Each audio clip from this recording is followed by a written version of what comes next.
कल भारत की संसद में किसान विरोधी ये तीनों बिल पास कर दिए गए। धन्यवाद करता हूं हरसिमरत कौर बादल का, जिन्होंने किसानों के हक में खड़े होकर के अपने मंत्रिमंडल से इस्तीफा देने का काम किया। मेरा पहला सीधा सवाल हरियाणा के डिप्टी चीफ मिनिस्टर से है कि जब प्रकाश सिंह बादल की बहू इस्तीफा दे सकती है तो प्रकाश सिंह बादल का पोता क्यों नहीं?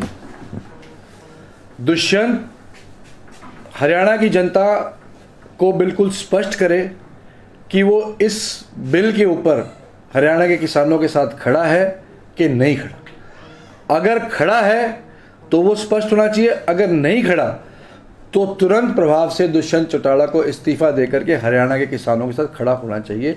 नहीं तो बारी बारी हर प्रेस कॉन्फ्रेंस में चौधरी देवीलाल का खून बोल बोल करके चौधरी देवीलाल जो कि हरियाणा के महान नेता थे, उनके नाम को बदनाम करने का प्रयास ना करें। चौधरी देवीलाल अगर आज जिंदा होते तो वो किसान के साथ खड़े होते और इस गूंगी बहरी सरकार को उखाड़ करके फेंक देते, परंतु सत्ता का लालच ने दुष्यंत को आज भी किसानों के साथ खड़ा होने से रोका हुआ है। मुख्यमंत्री जी कल मेडिसिटी से डिस्चार्ज होकर के आए। आते ही देश के किसानों के सामने झूठ बोलने का काम किया। इन तीनों अध्यादेश में मैं स्पष्ट कर दूं और अपने हरियाणा के किसान भाइयों को मैं ये बताना चाहता हूं कि ये तीनों अध्यादेश ये हरियाणा के किसान को पूर्ण रूप से बर्बादी की ओर लेकर के जाने का काम करेंगे। और हमारे हरियाणा के किसान की फसल, चाहे वो बाजरे की फसल है, गेहूं की फसल है, धान की फसल है, उस फसल को समर्थन मूल्य से बहुत कम दामों के अंदर बेचने के लिए किसान को मजबूर होना पड़ेगा। मुख्यमंत्री जी ने कल कहा कि समर्थन मूल्य पे कोई असर नहीं पड़ेगा, मंडी के अंदर किसान को समर्थन मूल्य मिलेगा। मुख्यमंत्री जी को ज़मीनी हकीकत का ज्ञान नहीं है। हरियाणा के मुख्यमंत्री को तजुर्बा नहीं है। हरियाणा का मुख्यमंत्री हेलीकॉप्टर में उड़ने वाला मुख्यमंत्री है। हरियाणा के मुख्यमंत्री ने हरियाणा के किसान की खेत की डोर को अपने जीवन में नहीं देखा है। अगर हरियाणा का मुख्यमंत्री आज हरियाणा की मंडियों में जाए तो उन्हें पता लगेगा कि धान पीआर आज 1200-1300 रुपये क्विंटल बेचने के लिए किसान मजबूर हो रहा है, जबकि समर्थन मूल्य 1840 रुपये है। 1509 जीरी 1700-1800 रुपये पिट रही है, जबकि कांग्रेस के राज में यही 1509 3500-3600 रुपये प्रति क्विंटल बिकने का काम किया करती थी। तो मुख्यमंत्री जी को ना तो कोई तजुर्बा है, ना वो हरियाणा को की संस्कृति को जानते हैं, ना वो हरियाणा के किसान को समझते हैं। और जिस प्रकार से कार्य पूरे हरियाणा में चल रहे हैं, पूरे हरियाणा का भविष्य अंधकार में कर दिया गया है। तो मेरा सभी मीडिया साथियों के माध्यम से हरियाणा के किसानों को यह आह्वान है और उन निर्दलीय विधायकों को और जजपा के विधायकों को भी यह आह्वान है कि वो इस बैसाखी पे चल रही सरकार को उखाड़ फेंकने का काम करें, नहीं तो हरियाणा पूर्ण रूप से बर्बाद हो जाएगा। नैतिकता के आधार पर हमें किसान ने जिता करके विधानसभा में भेजा है। अगर किसान का गला घोटने का काम ये सरकार करेगी तो कोई नैतिकता नहीं बचती कि हम इस सरकार का समर्थन करें। इस सरकार को निश्चित रूप से निर्दलीय विधायकों को और जजपा के विधायकों को उखाड़ करके फेंक देना चाहिए। अगर सत्ता का लालच इन्हें ऐसा करने से रोकता है तो मैं हरियाणा के तमाम किसानों को आह्वान करता हूं कि अपनी अपनी विधानसभाओं के अंदर जहां जहां से ये विधायक जीत करके आए हैं, इनका बहिष्कार कर दिया जाए। सर, अभी खबर आ रही है कि जो बादल साहब है उनके घर के बाहर किसानों ने कुछ जहर खाकर जान देने की कोशिश की है। क्या सोचते हैं हरियाणा का पे क्या प्रभाव पड़ेगा? देखिए, बिल्कुल हरियाणा और पंजाब में किसान की स्थिति समानांतर है। हमारा मंडियों का मॉडल हरियाणा का और पंजाब का सबसे बेहतरीन मॉडल था। हम देश के अंदर इन उदाहरण देते थे कि हरियाणा और पंजाब के मंडी सिस्टम की वजह से हमारा किसान खुशहाल है। पर इस सरकार ने मंडियों पे अटैक किया, आड़तियों को इस कगार पर लाकर खड़ा कर दिया है कि उनका व्यापार पूर्ण रूप से बंद होगा और मंडियों के शटर बिल्कुल डाउन हो जाएंगे और किसान को समर्थन मूल्य नहीं मिल पाएगा। 1300 रुपये क्विंटल में अगर पीआर धान बिकेगी और 18 से 19 क्विंटल की पैदावार 1 एकड़ में होगी, आप हिसाब जोड़ करके देख लो, किसी भी हालात के अंदर 1 रुपया भी किसान अपने घर में लेकर के नहीं जा सकता। कांग्रेस कल प्रदर्शन कर रही है। निश्चित रूप से ये आत्महत्या की ओर ले जाने वाली स्थितियां हैं और कांग्रेस पार्टी 21 तारीख को पूरे हरियाणा में इस सरकार के खिलाफ प्रदर्शन करेगी।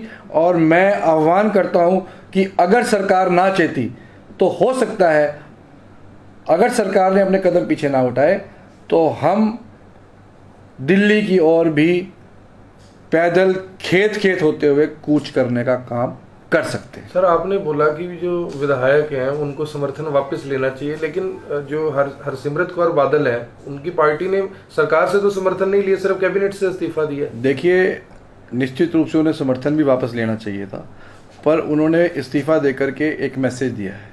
उन्होंने ये मैसेज क्लियर दिया है कि वो सरकार के इस अध्यादेश के साथ नहीं खड़ी है। तो ये बड़ी बात है और दुष्यंत को इस मुद्दे पर क्लैरिटी करनी चाहिए। मैं तो धन्यवाद करता हूं बलराज कुंडू का मैं धन्यवाद करता हूं।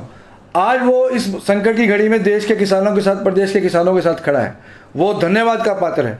और जिन लोगों ने उसको वोट दे करके बनाया है, निश्चित रूप से राजनीति के अंदर लोगों की अपेक्षा के अनुरूप ही राजनेताओं को चलना चाहिए। बलराज कुंडू का मैं धन्यवाद करूंगा और मैं निर्दलीय विधायकों को कहूंगा कि वो बलराज कुंडू का अनुसरण करें और इस सरकार को निश्चित रूप से उखाड़ फेंकना आज हरियाणा के हित में जरूरी हो चुका है। सर, एसीएस का बयान आया कि भाई केंद्र सरकार से मांग करेंगे कि 25 तारीख से खरीद हो धान की, वो भी मांग करेंगे, लेकिन 25 तक तो 90% जीरी जो बिक चुकी होगी। देखिए, लगभग पीआर जीरी कटाई के लिए तैयार हो चुकी है और उसको ज़्यादा दिन हम खेत में नहीं रख सकते। मंडियों के अंदर पीआर जीरी लगातार आ रही है। 25 तारीख से अगर खरीद शुरू होगी तो इतने तो सब कुछ लुट चुका होगा हरियाणा के किसान का। 25 को भी ये कह रहा है भी केंद्र से मांग करेंगे वरना 1 तारीख से। देखिए, मुख्यमंत्री को तजुर्बा नहीं है। मैं बारी बारी बोलता हूँ अपने बयानों में कि मुख्यमंत्री को तजुर्बा नहीं है। इन्होंने किसान को बर्बाद करने का पूर्ण रूप से मन बना रखा है और वो उस और कदम मुख्यमंत्री के बढ़े हुए हैं। तो ये सारी समस्या इसलिए है कि मुख्यमंत्री अगर तजुर्बेकार होता तो इस प्रकार की स्थितियां पैदा ना होती। सर, उन्होंने तो राजनीति का आरोप लगाया कि कांग्रेस राजनीति कर रही है इस पूरे मामले के ऊपर। कांग्रेस का काम है, we are a political party, हम एनजीओ नहीं है। हम पॉलिटिकल पार्टी हैं और पॉलिटिकल पार्टी की ड्यूटी है कि अगर प्रदेश में कहीं शोषण हो रहा है तो उसकी आवाज़ उठाएं। तो अगर हम एनजीओ होते तो ये इल्ज़ाम ठीक रहते। हम एक रिस्पॉन्सिबल नेशनल पॉलिटिकल पार्टी है। हमें पता है कि इस कानून का सीधा लाभ पूंजीपतियों को होने जा रहा है और इससे नुकसान सीधा किसान का होने जा रहा है। तो ये हमारी ड्यूटी बनती है, constitutional duty as opposition party, हम इसका डट के विरोध करें। हमने संसद में भी वॉकआउट करके विरोध किया है। पंजाब और राजस्थान में कांग्रेस की सरकार है, क्या रणनीति रहेगी वहाँ पे? देखिए, पंजाब सरकार ने विधानसभा के अंदर पारित करके इस कानून को लागू ना करने का फैसला लिया है और जहाँ जहाँ कांग्रेस पार्टी की सरकारें होंगी वो इसी नीति पे चलेंगी। सर, कहीं ना कहीं ये लगता है कि राइस मिलों की और जो सरकार की सांठगांठ है, क्योंकि अभी कोई भी नेता बयान नहीं दे रहा है। जैसे ही 25 से सरकारी खरीद शुरू होगी तो उनके बयान आने शुरू हो जाएंगे। देखिए, नेताओं के, बीजेपी के नेताओं को कोई जानकारी नहीं है। और कहाँ के नेता है भाई? कौन नेता है बीजेपी में? कोई नेता नहीं है बीजेपी के अंदर, हरियाणा के अंदर। ओम प्रकाश धनखड़ इनके प्रदेश अध्यक्ष हैं, वो एक मजाक के पात्र हैं। मुख्यमंत्री इनका जो है हरियाणा के, मनोहर लाल खट्टर जी, उनको खेत के बारे में जानकारी नहीं है, खलिहान के बारे में जानकारी नहीं है, कभी खेती करके देखी नहीं। तो और कौन नेता बचा हरियाणा के अंदर? ये तो इन्होंने मजाक बना दिया हरियाणा किसान के साथ और ये बहुत ज़रूरी हो चुका है। मैं दोबारा कह रहा हूँ, इस सरकार को उखाड़ करके जड़ से फेंकना बहुत जरूरी हो चुका है और मैं दोबारा निर्दलीय विधायकों को आह्वान करता हूं कि समर्थन वापस लें और इस सरकार को उखाड़ फेंकने में और हरियाणा को बचाने में अपना योगदान दें। सर, किसानों ने जो आह्वान किया था कि 20 तारीख को हरियाणा सील करेंगे, समर्थन है आप कांग्रेस का? देखिए, किसान यूनियंस अपने तरीके से रोष प्रदर्शन कर रही हैं और कांग्रेस पार्टी ने भी फैसला लिया है कि हम अपना तरीके से अपना विरोध जताएंगे और इस अध्यादेश को देश हित के अंदर पीछे हटाने के लिए हम पूरा प्रयास करेंगे। 21 तारीख को कांग्रेस पार्टी हर जिले पर प्रदर्शन करेगी और जैसा कि मैंने कहा कि अगर सरकार पीछे ना हटी तो हो सकता है फिर हम सड़कों पे उतरें और दिल्ली को घेरने का काम करें। सर, दुष्यंत चौटाला का ये भी बयान आया था कि कांग्रेस के जो नेता हैं वो इन 3 अध्यादेशों पर किसानों को बरगलाने का काम कर रहे हैं, उन्हें झूठ बोल रहे हैं। देखिए, दुष्यंत चौटाला के आंखों पर सत्ता की पट्टी चढ़ी हुई है। जिन लोगों ने उनको चुन के भेजा और जो उनके वोटरों ने उनको इलेक्ट करके भेजा, वो उनके साथ विश्वासघात कर रहे हैं। और चौधरी देवीलाल एक महान नेता हुए हरियाणा के अंदर, वो किसान, गरीब और कमेरे वर्ग की आवाज़ हमेशा उठाते रहे।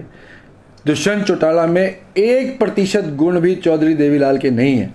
अगर चौधरी देवीलाल के गुण होते तो अब तक दुष्यंत चौटाला सरकार से समर्थन वापस ले चुका होता। लेकिन आज तो वो किसानों के बीच जा रहे हैं, जो कुरुक्षेत्र के किसान है, निशान सिंह काम्बोज और दिग्विजय चौटाला। देखिए, सब बर्बाद करने के बाद अब सांत्वना देने की जाएंगे, उसका क्या लाभ है? और किस लिए सत्ता, किस लिए? अगर वो किसानों के हक में खड़े हैं तो समर्थन वापस लेना चाहिए। चौधरी देवीलाल ने हमेशा सरकारों से समर्थन वापस लिया जब भी देश हित की बात आई। धन्यवाद।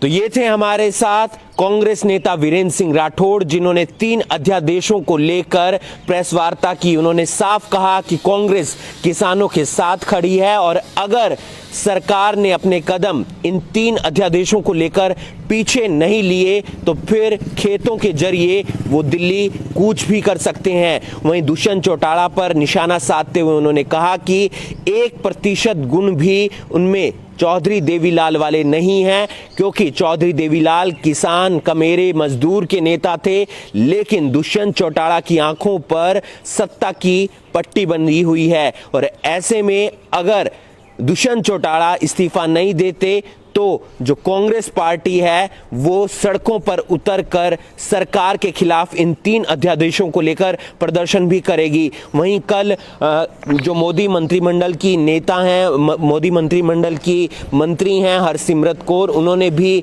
इस्तीफा दे दिया है अपने मंत्री पद से। ऐसे में अब देखना ये होगा कि आगे की राजनीति कहां जाती है और जो सत्ता पार्टी हैं वो इन 3 अध्यादेशों को लेकर किसानों के सामने अपनी क्या बात रखती हैं। करनाल ब्रेकिंग न्यूज़ के लिए करनाल से हिमांशु नारंग।